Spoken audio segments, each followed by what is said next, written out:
Carers Association was formed in 1987, and that came about as a result of just a number of people coming together and seeing the absolute need and the lack of recognition that there was for family carers.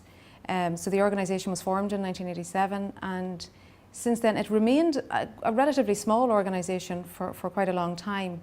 And then about 7 or 8 years ago, all of a sudden it grew. And I would say that very much the carers movement in Ireland has come alive in the last decade or so, just in terms of the general public's awareness and understanding of the role of family carers, politicians' understanding, I think very importantly, of the role of family carers.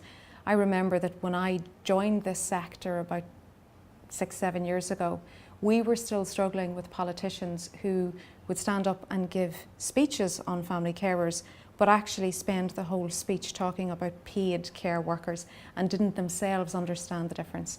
So definitely within the last decade, and certainly the last 5 years, we've come on leaps and bounds. You know, I remember we had a budget back a number of years ago, and when the budget had just been announced by our Minister for Finance, the cameras went back to the newsroom, and the very first question that the newsreader asked was, how will this affect carers? And we knew then we had moved forward. So definitely, I would say the carers movement began officially really in 1987, but has very much flourished in the last number of years.